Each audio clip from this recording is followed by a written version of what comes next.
It's been 3 years since you joined the CISI as CEO. Obviously, it was a difficult period when you joined, coming out of the pandemic. There's a lot of geopolitical issues, a lot of market volatility.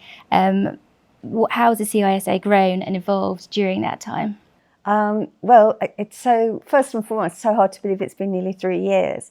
And I did think when I started, having had such a long career as a sort of policymaker and regulator, how would I take to a chartered body, and kind of what would the challenges be and how different would they be?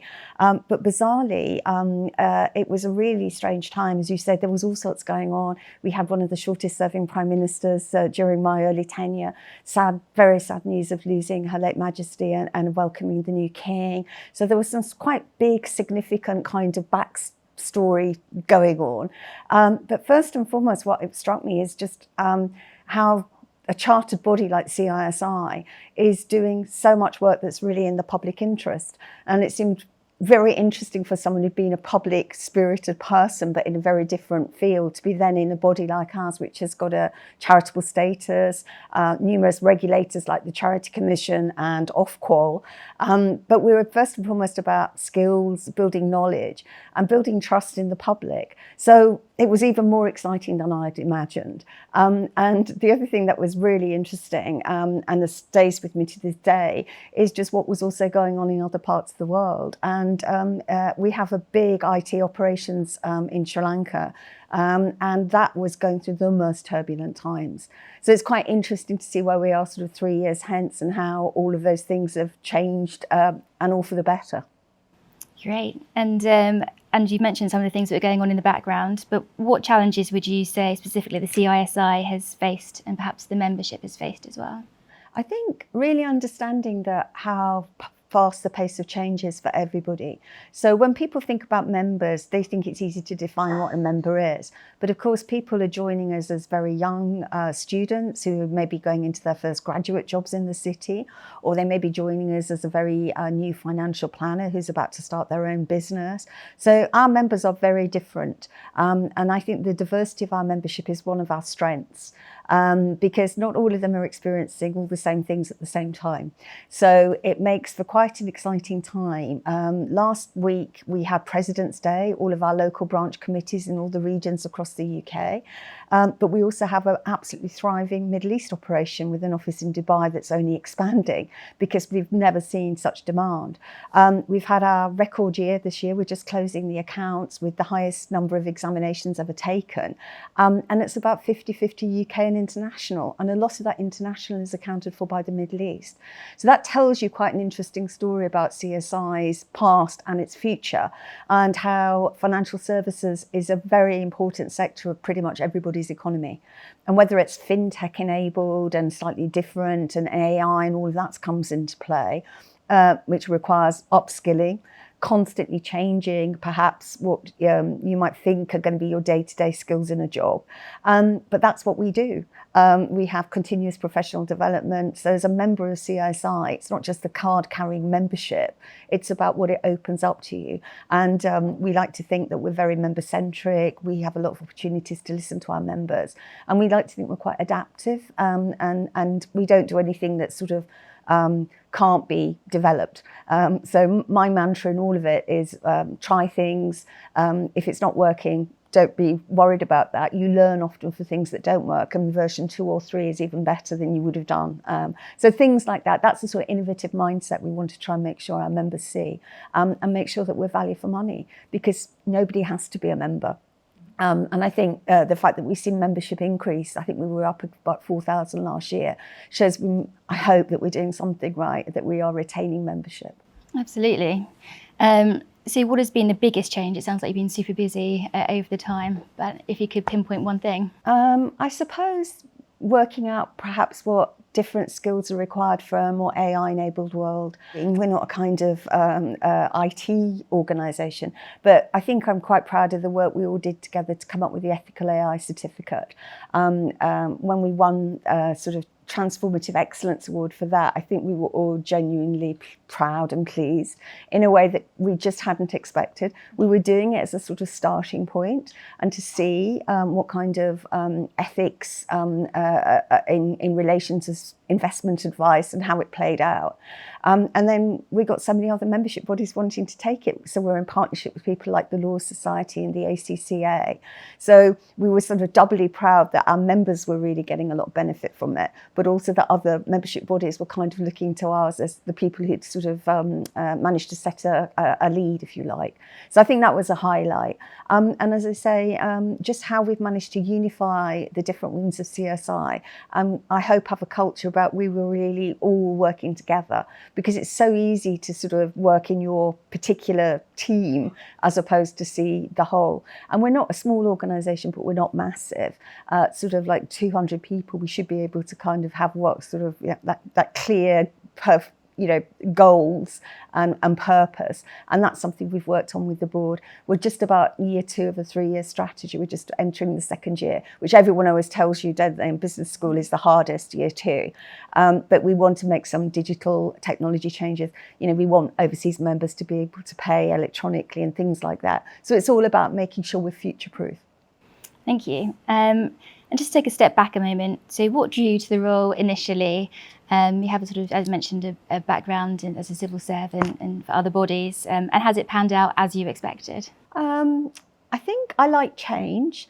I think one of the things I'd learned when I was, just before I came, I was at the legal regulator, the SRA, and I was the executive director for strategy and innovation. And I always think it's quite interesting when you've got innovation in your job title, because people see you as the person that has to lead all the changes and come up with all the new ideas. But in any regulator, it's the regulated community that are really leading those changes. And as a regulator, you just have to keep one step ahead. So what I liked about CISI and the opportunity here was to do some real leadership. I like to come in the mornings and I like to see what everybody's doing. I like that sense of purpose and community spirit that you get. And in a membership body, it is so clear why we're here. We're not paid for by those we regulate, so there's no kind of mandate. People have to want to be part of us. And I just feel that was so motivating. The other thing I tell everybody, it probably bores people silly, but the City of London and what goes on in this area, you can see the backdrop here today, but the contribution it makes to society, to the economy, without it, we would be, all of us, much worse off. So also opening up the city, trying to talk about what it's like, what it's going to be in the future, getting children who are in the schools around here to come in and do some, internships with us or things like that. Try and make us as an organisation do that public knowledge boosting. I think that was something I felt really strongly about. Super. And do you feel the past 3 years have shaped you in different ways, perhaps unexpectedly? I definitely hadn't appreciated how being the CEO draws a lot of,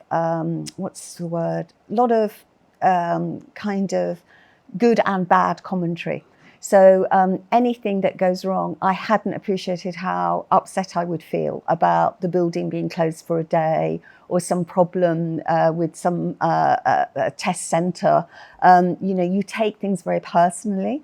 The other thing on the positive side, I hadn't quite appreciated, it's almost akin to when your children do really well at school or something, the pride you take in the organisation. Probably there is something about being the CEO that does make you feel extra committed. I really like celebrating when our members do well, because it's that sense of pride and that community spirit. It's an immense loss when we don't celebrate the good things. Of course, yes. And perhaps more on a personal level about yourself, what Tracy does. Where will we find you when you're not working, away from the office, so to speak? Oh, that is very hard to say. I've got a few obsessions, but they're the obvious ones. My children are no longer at home. Yeah, I have twin daughters. They're always embarrassed when I mention them, but they're in their first jobs now post-uni. We're adjusting to being just us again, my husband and I, just the dog. Dog plays a big part in the life, and I try and do things. I try and make sure that I don't fall into that trap of constantly checking my emails. So I really would love to say that, I'm at a gallery every night of the week. I'm not, but I do try and do things. So, the Sienna exhibition at the National Gallery is amazing. I'm obsessed with David Hockney. So the show at the Light Rooms was fantastic, and I can't wait to see the one in Paris, the big one. Things like that. I try and indulge cultural interests a bit more. I also do a few non-executive roles. So one of my old jobs in government, I was in the Department for Energy, as it then was, and I sit still on a public body, Salix Finance, which is all about energy efficiency improvements across the public sector. And so I find being a NED on somebody else's board really insightful about how we operate the board at CISI too. So I think you can learn in different ways, and I quite like to keep that learning mindset.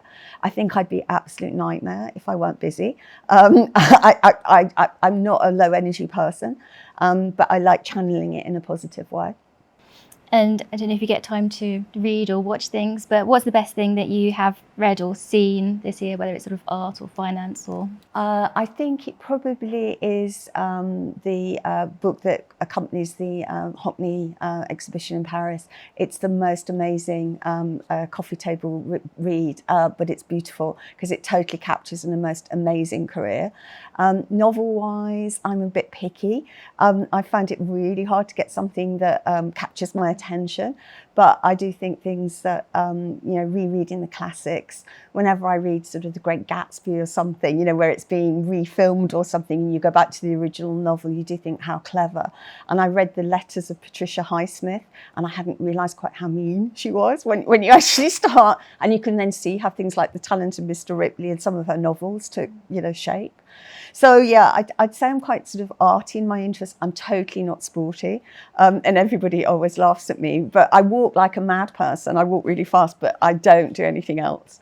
And seeing friends, I think there's nothing better than having people around on a Sunday, and if it is good weather like today, and sit out in the garden and just chat. I think that's the best thing, isn't it? A bit of a personal experience and making sure you find time for your friends. Absolutely.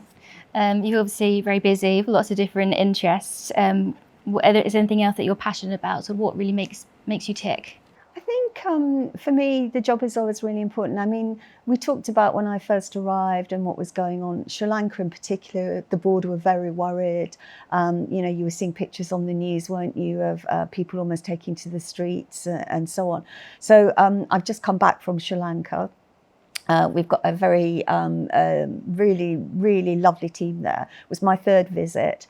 I met with our National Advisory Council, the new country head, Michael Fernandopoulos, who I know you're going to be talking to as well. He's been there a relatively short time, but made a big difference. And we've got so much more possibilities to grow our membership there too.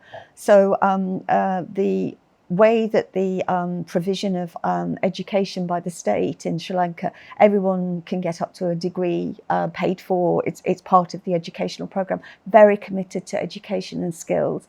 You're seeing a lot of interest in new entrepreneurs with financial services and tech knowledge. So it could be a very interesting area for us to look at from a membership perspective, not just operations. So we're really keen to seize that opportunity. And of course, using the different offices we have opens up different parts of the world. So again, it's not a political point, but the word trade deal, I mean, it's never out of the news. And actually some of the other jurisdictions where English law is very important, they former Commonwealth countries. So activities in countries we've never really worked with before, and there may be bigger opportunities for us. So that's very much part of our board strategy. And utilising the operations we have in new ways, so our member often remains incredibly good value. Hopefully we won't have to put our costs up because we can accommodate processes much quicker by using digital differently. So I kind of, it's a good point 3 years, isn't it, to sort of take stock, because it's not just your initial thoughts, it's kind of like you're almost thinking about the next 3 years. And that's where I am. And as I say, things like President's Day, hearing from the regional branches in the UK and making sure the offer is both international and relevant and regional and all the rest of it all at the same time. is why things like the review is so important. You know, it's read everywhere. It's a digital publication now. It seems to be in the mood of the moment that people can get really good content and understand what we're doing as an organisation too. And I think my final thing is celebrate our members everywhere. We've got some really incredible people. We've got thousands of volunteers, and that is wonderful. And when you see how excited they are to post one of our certificates or something because they've passed, that really lifts my spirits pretty much every morning. I'm a classic when I'm sitting on the tube coming to the office. I scroll through things, and it's amazing how much the CISI comes up. You know, I've got it on notifications, and it really, every single day I notice it's like more and more. And you think that's really good. It's a great sense of pride in the organisation. It must be so encouraging. Yeah.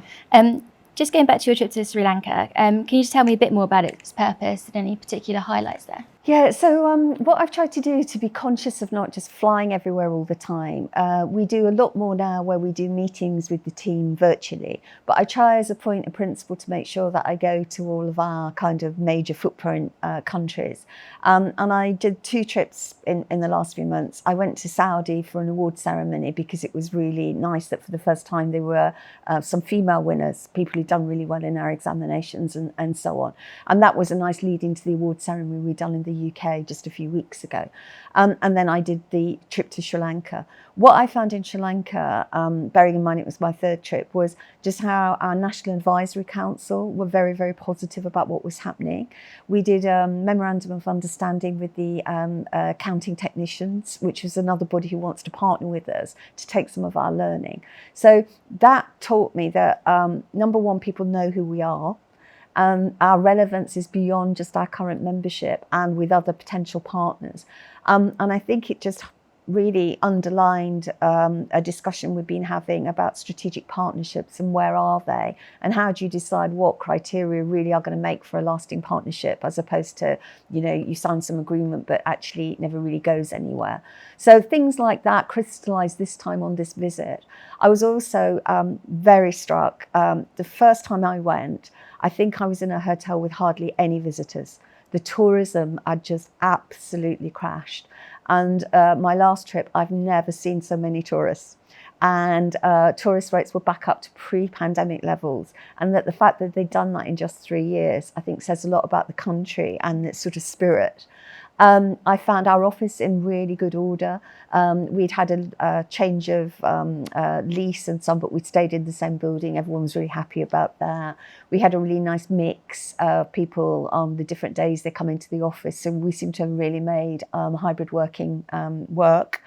And for the first time, we had the board had invested heavily in people skills. So we had development centres that we'd run in the UK office. We were rolling them out in Sri Lanka too. So that inclusiveness and just hearing some of the ideas that were coming from people was just so rewarding. And to know that it wasn't just the kind of IT operations, but it's an office that's actually got so much more potential as well, and that people were very excited about what the future holds.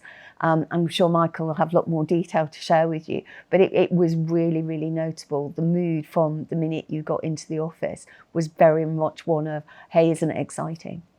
It's all very positive. Yes, obviously Sri Lanka has faced some challenging times, but I think growth was up to 5% last year. Yes, I think they're actually set to have some of the highest growth, aren't they, in the global economy? And as I say, they're very fortunate. It's a very well-skilled workforce, and the money that the tourism is bringing in is allowing the state to, I think, bring down the debt and so on. So potentially it's got an awful lot going for it, and it's sort of all coming good at the right time after what was, as I say, a really awful period. So I absolutely think you can see that. You absolutely can see the mood of the country is much more buoyant. And so lucky. I mean, there's such a sort of really well-balanced, sustainable economy. I mean, to see some of the natural beauty and how some of the resorts have been developed, but not in a sort of build another high-rise, but in a way that's really brought the nature to the fore and the animal sanctuaries and so on. Again, it is pretty breathtaking. Every time I'm there, so I must come back on holiday and really see more of the country. Because the first time I went, I was a student. It was absolutely decades ago. And we did one of those trips where you're taking a bit of India, and we went to Sri Lanka for a bit. And I remember then on a beach somewhere thinking, crikey, I must come back. So it's quite interesting then at this stage in my career that we've got an operation in Colombo. So yeah, it's interesting how your life takes different paths, but you often come back to where you started. Yeah, history chimes. Yeah, exactly. And you touched on the next 3 years as CEO and for the CISI. So what else will you be focusing on next? What are the plans, and what would success look like, do you think? Yeah, so I think it's really important about how we're looking at strategy with the board. So we just had the April board, which was really, really interesting, and confirmation about how much progress we've made in year 1 of our strategy. But now as we go into year 2, we'll pick up all sorts of things at the July board about the next level of detail. How we're going to digitise ourselves a little bit more, make sure it's value for money, investing in some of the systems that will hopefully make the membership experience better. I'm not competitive, but I'm not uber competitive for the sake of it. For me, it's about listening to our members. Many people say, well, what about such and such a body, or what about that body? And I always say, well, everybody has a choice.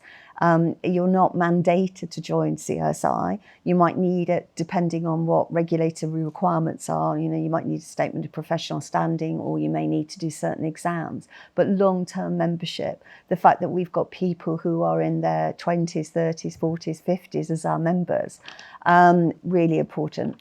I still would like to see more females. I do think, you know, signing up to the Women in Finance Charter was a good thing we did. And this year, with the first time we met our commitments, we're in the report from the Treasury as people who've succeeded in meeting the commitments. But the job's never done.